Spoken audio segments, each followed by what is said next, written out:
All right, go live. Test, test, test.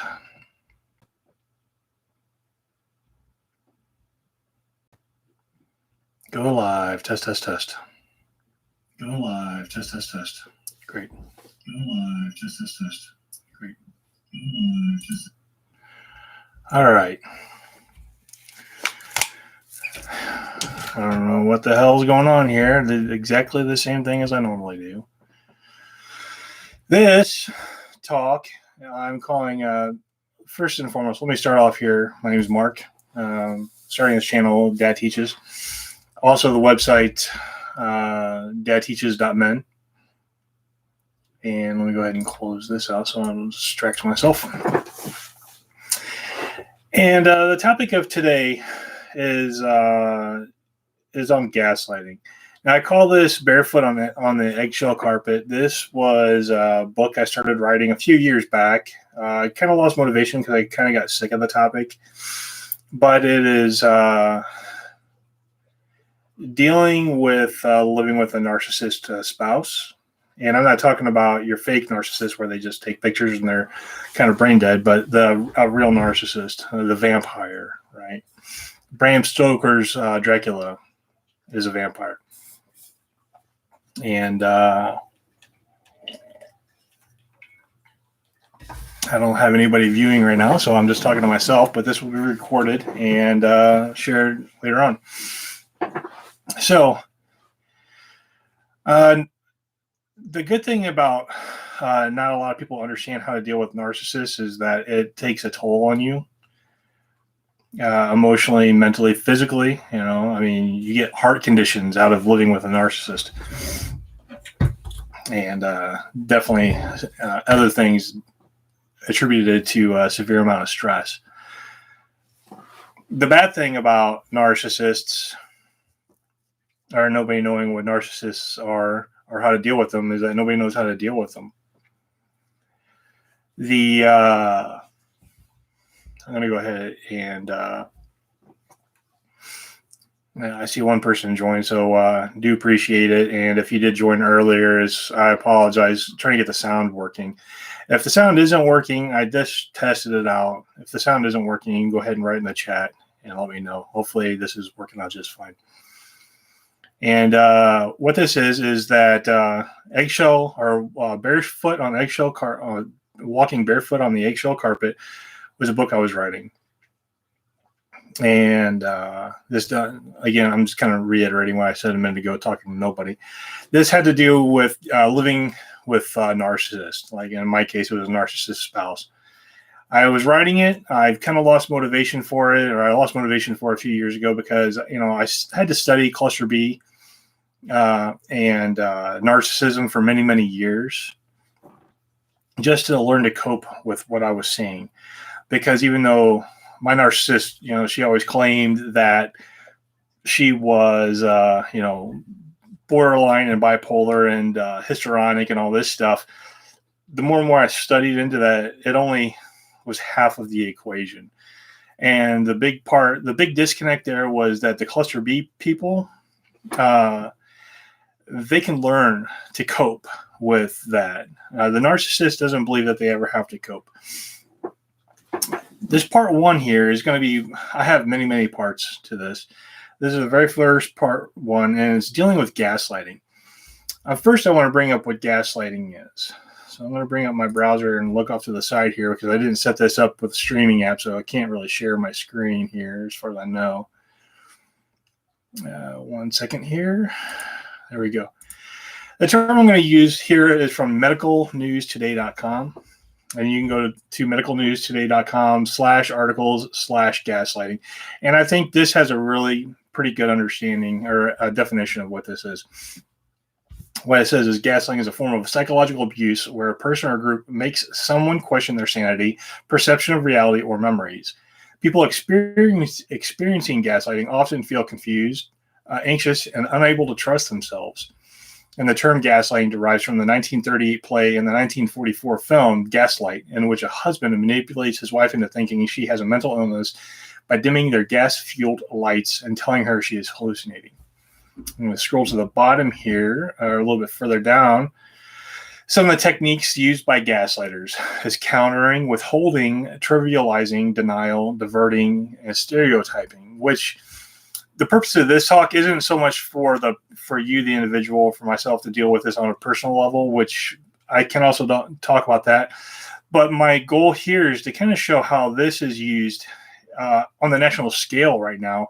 And everybody's been kind of taking part in this one way or another for years, right? And for somebody has dealt with a narcissist and has a long history of dealing with this and has studied up on what it really means, you've recognized this for a very long time. The problem is like when you point, it's just like whenever you deal with a narcissist, you try to point this out to friends and family and whatnot, and even psychologists. And who's the first person that they come after is you, because they've been gaslit by the narcissist that you're dealing with. And they're gaslighting these other people. Oh, look at all the problems he has, and look how stressed out, and yada, yada, yada. So nobody believes you, right? So anyways, countering. This describes a person questioning somebody's memories, withholding. When somebody withholds, they refuse to engage in a conversation. They just walk away. And I saw that many, many times. I can't talk to you. We'll walk away. This is the way it always ends, and they'll walk away. And you see this in the news now. You see this with politicians. Trivializing. This occurs when a person belittles or disregards the other people's feelings. And you see this on a national scale every single day, multiple times a day. Denial. Denial involves a person pretending to forget events or how they occurred. And we see this prime time, especially with politicians. Well, I don't remember that. Diverting. This technique, a person changes the focus of the discussion and questions the other person's credibility instead. It sounds very much like a politician, right? But we also see with news and so forth. Stereotyping. And this is in an article with the American Sociology Review, states that a person using gaslighting techniques may intentionally use negative stereotypes of a person's gender, race, ethnicity, sexuality, nationality, or age to manipulate them. For example, they may tell a female that they think that she is irrational or crazy if she seeks help for abuse. Going back to the narcissist. A person who's on the receiving end of this behavior is experiencing abuse. This is also in this article somewhere. They talk about how this is a sign and symptom of domestic violence, which I firmly believe. I call it emotional terrorism, right? And all of us are kind of experiencing that emotional terrorism right now. We're all kind of. I'll get into that here in a minute. What can a person, or who are the people involved in this? Intimate partner relationships, child-parent relationships. There's medical gaslighting, racial gaslighting, political gaslighting, and institutional gaslighting. Signs of gaslighting. The National Domestic Violence Hotline indicate that a person experiencing gaslighting may feel confused and constantly second-guessing themselves, find it difficult to make simple decisions, frequently question if they are too sensitive. You're taught to be too sensitive nowadays, but then you're not too sensitive when you bring up the obvious. Become withdrawn or unsociable. Welcome COVID. Constantly apologize to the abusive person. And how many times during cancel culture do clock back thing, and how many times people are supposed to apologize for something they did 15 years ago, right? You constantly have to apologize for who you are, what you are, blah, blah, blah. 6, defend the abusive person's behavior, right? So now you become part of the herd. 7, lie to family and friends to avoid having to make excuses for them. So you just, you're saying, well, why didn't you come to work today? Well, I just wasn't feeling well. Even though that person, your narcissist caused problems the night before or that fucking morning. And 8, feeling hopeless, joyless, worthless, and or incompetent. When I get to the bottom of this, causes, how to respond, when to seek help, and a summary. Did I miss it? Anyways, and they give proof. A lot of this has to do with how you deal with this on a personal level. My goal for this today is to figure out how to deal with this on a national level, right? Because we're all experiencing this. Got some notes here. What does this mean on a national scale? Well, gaslighting is essentially trying to make you, think that you're crazy, We see this with the news constantly, where there's always somebody being berated for who they are, essentially, and forced to become a part of a herd, a controllable glob of people. Gaslighting really relies, especially on group things. This big group it really relies on, first and foremost, NPC culture. I'm going to do another video on NPCs. But essentially what I consider an NPC is an empty shell, an empty vessel of a person. The narcissists themselves are empty vessels. They're really good at sensing what you want and who you may be looking for, and they automatically spin up a character for them to portray to you, but it's just a play. Over time, especially the past, 15 years, 20 years, we've created a culture of NPCs, and this hollow vessel, this empty vessel of a person, this shell of a person. And I'm not saying that these people are narcissists, but they are great at being manipulated by narcissists. And what creates them, I'll get into that, like I said, in another video, but there's no character building for people. Young men rely on video games to build fake characters and to level up those fake characters, while they completely ignore their meat sack character and don't level themselves up. Girls typically, and I say men also, are heavily reliant on getting self-validation on social media, so they create these personas, which is kind of a narcissistic trait, but I wouldn't say it makes them narcissists. They create these false personas to get other people's validation for them, because then they call that self-esteem. And it's a very limited self-esteem. As soon as they turn off that phone, if it ever gets turned off, the self-esteem goes away. Same with young boys. If they turn off the Xbox, their self-esteem goes away. And then they sit around, they quite literally stare at a blank. I teach as an adjunct, and I've also had 2 high school students come through my house. And no matter what you try to teach them and train them and whatnot, and even when you turn off their access to the internet, except for like a slice a day, you cannot, it's damn near impossible, because the narcissist parent is going to counter this. Teachers are going to counter this. Fellow students, you're the one person in a sea of people telling them that they need to do it another way, or recommend that they do it another way. But these empty vessels, they don't have any hard skills to feel confident about themselves. They rely on others to feel confident. And when you don't have hard skills to rely on, then, or any skills to rely on, soft or hard, you're going to rely on the herd to you just want to be part of the herd, because the herd is protection, right? So when you have a whole bunch of, chattering birds, the weak ones will eventually fall out, but the herd itself is stable, right? It feels stable, even though it kind of flies all over the place. Sorry about the mic hit. So the narcissist is going to rely on these herds. Now, on a national scale, we've built these herds of NPCs, and then we've separated other people out through the use of racism and the use of the universities through feminism. And both of these, the racist aspect with the Black Lives Matter and so forth, the feminists and the universities, they really rely on the aspects of socialism, which is a divide and conquer strategy, and make sure that you don't trust the family, your neighbor, your spouse, anybody. You're only supposed to trust yourself, but yourself, how many skills do you really have to do this and to do everything you need to in life? And when your reliance on that fails, then you're supposed to rely on the mama state, papa state, whatever it is. I'd say mama state, because papa state would tell you to get off your ass. Hopefully, there's a lot of weak men out there, so who knows.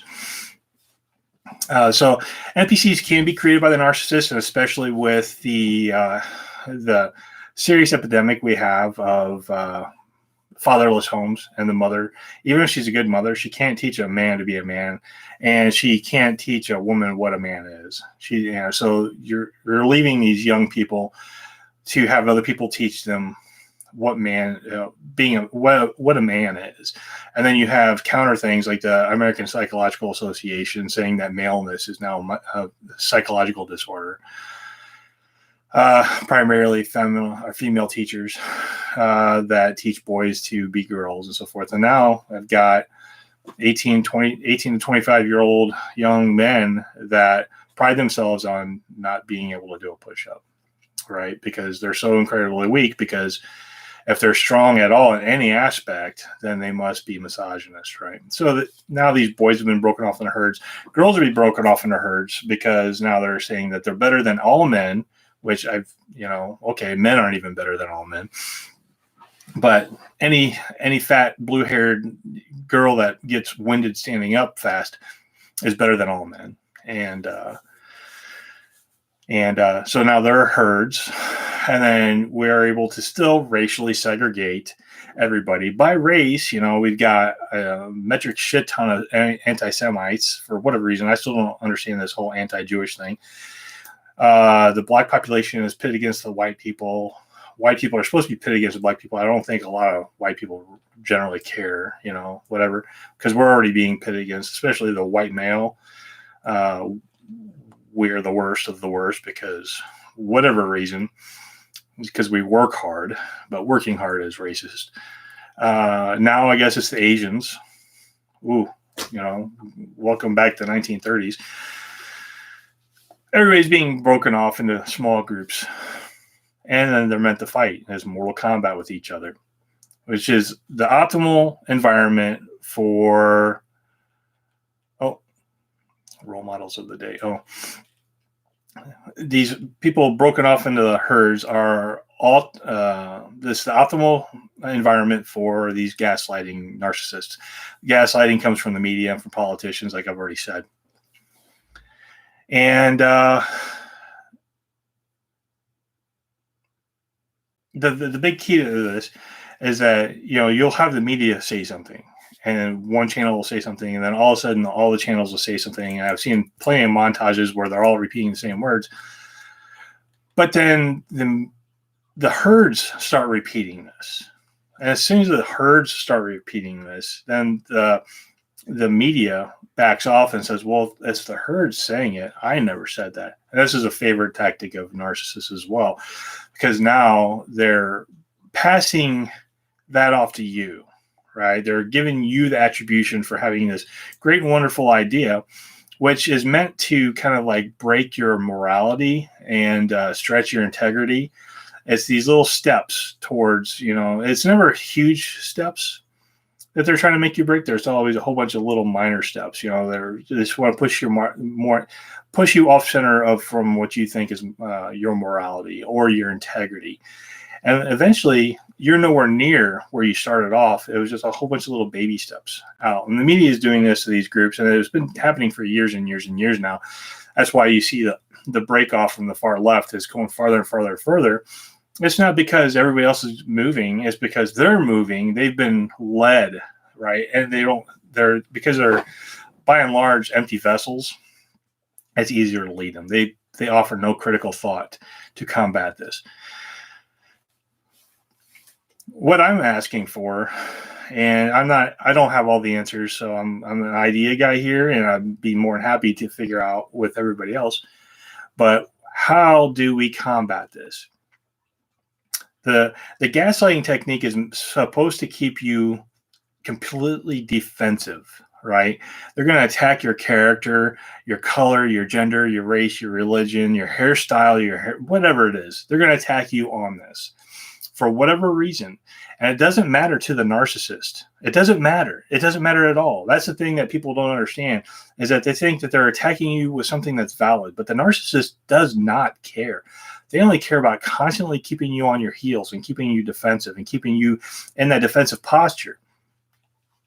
I want to say that, 24 years in the Army, and the only foxhole I ever dug was in basic training.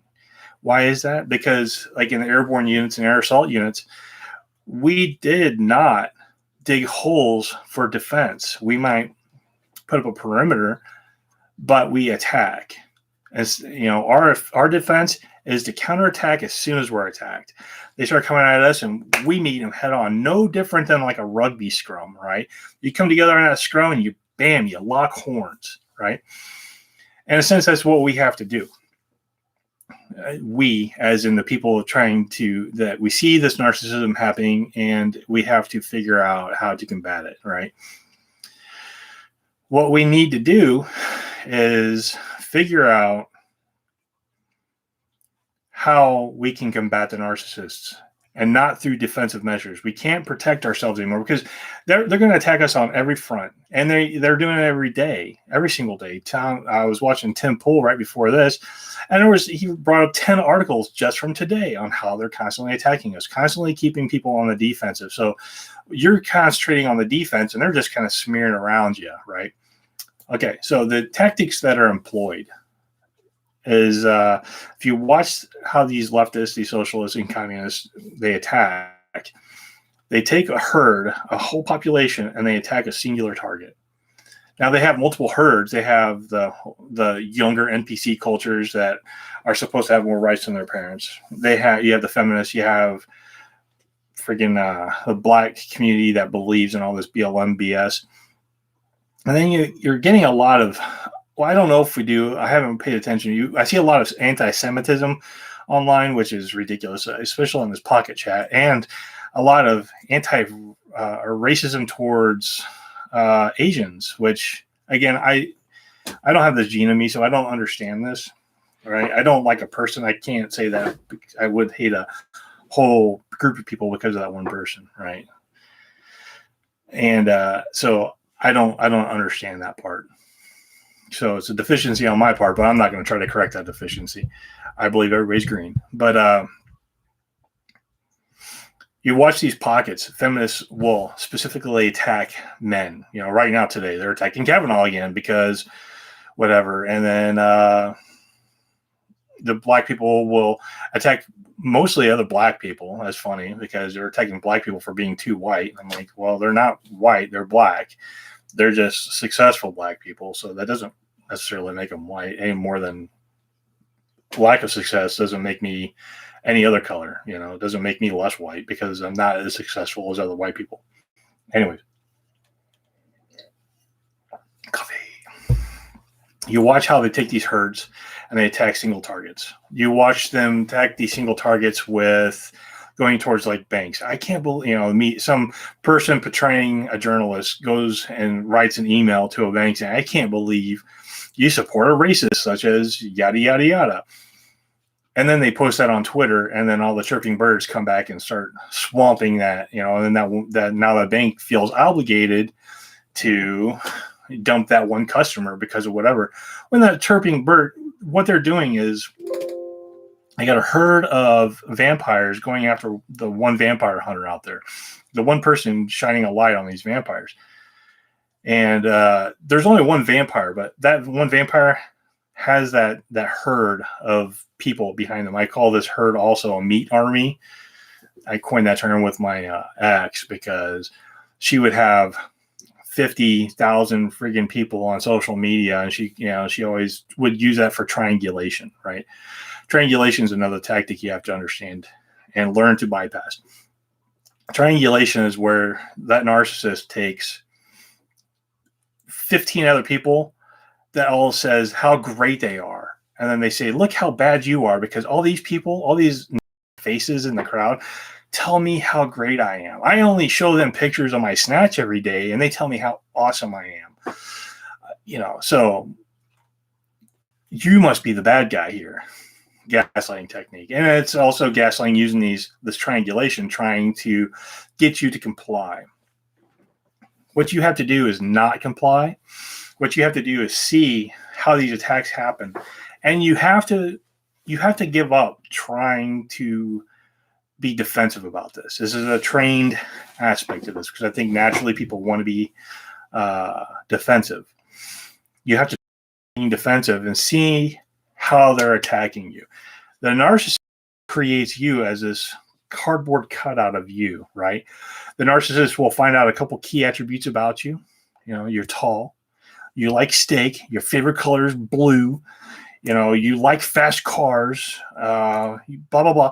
And they'll come up with like 5 to 10, general facts about you. They're not going to be specific facts because they're not going to be able to remember that, right? They need general facts. And it's probably going to be few. And these general facts are used to pin these facts, these attributes to you, to this cardboard cutout. What they're really doing is that they're portraying themselves. They're what's that term called? I can't think of it. When they're, I can't remember the word. Sorry. They're using their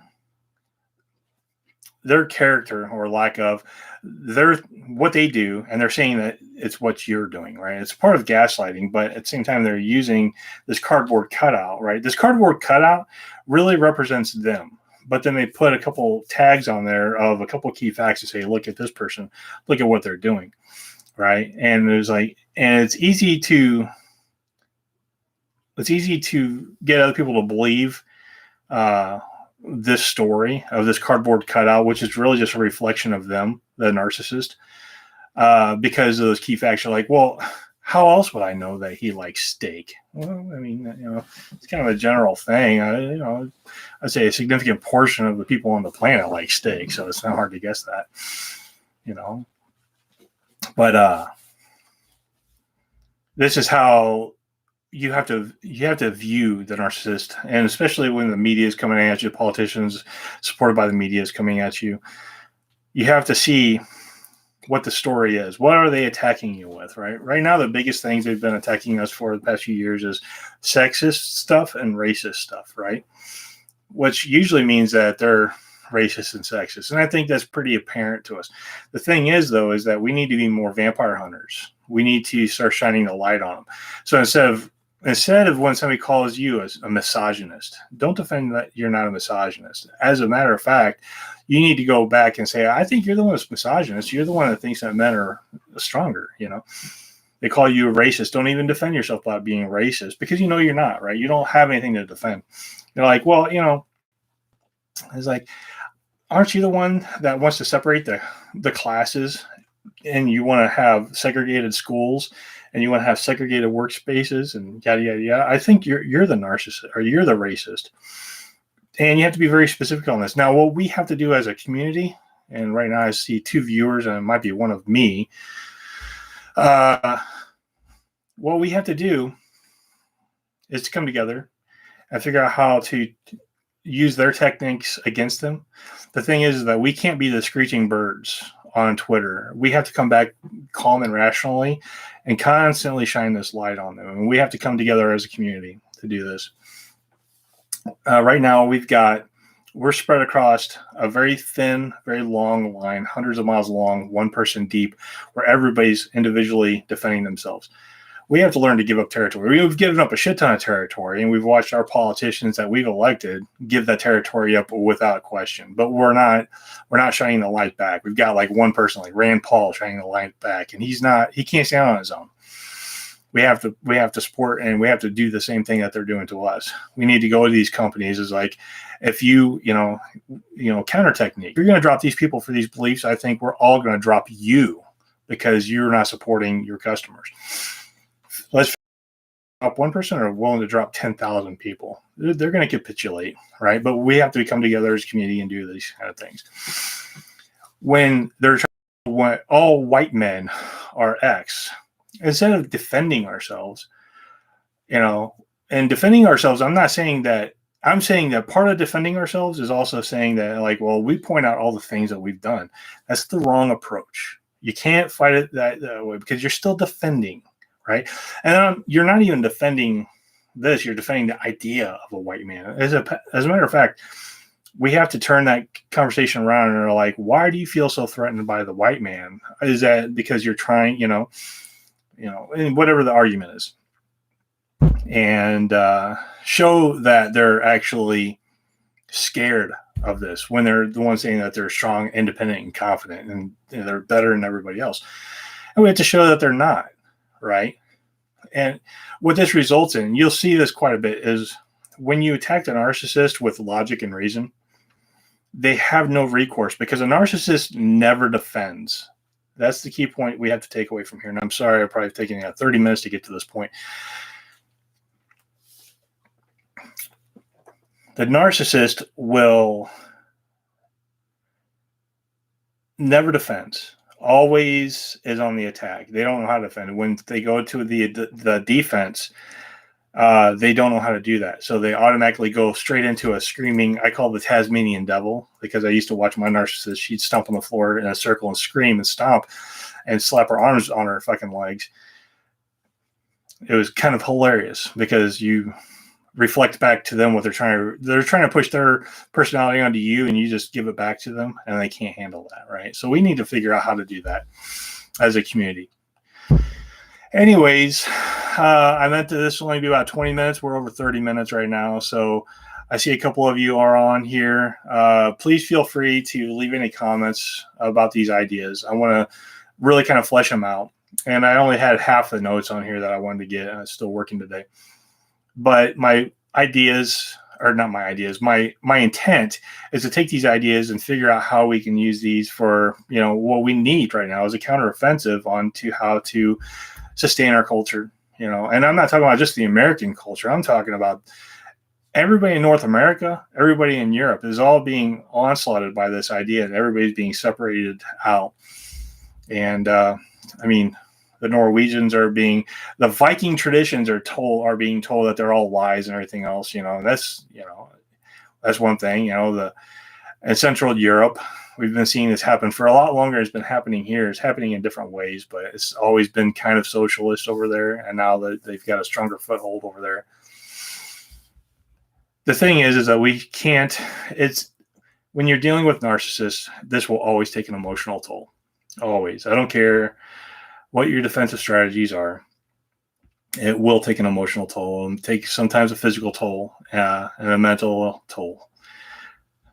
But we have to fight, right? You have to just get over the fact that this is going to suck. Like any fight, it sucks, right? I don't care if you win the fight, you come out winning the fight and you've still taken a few punches.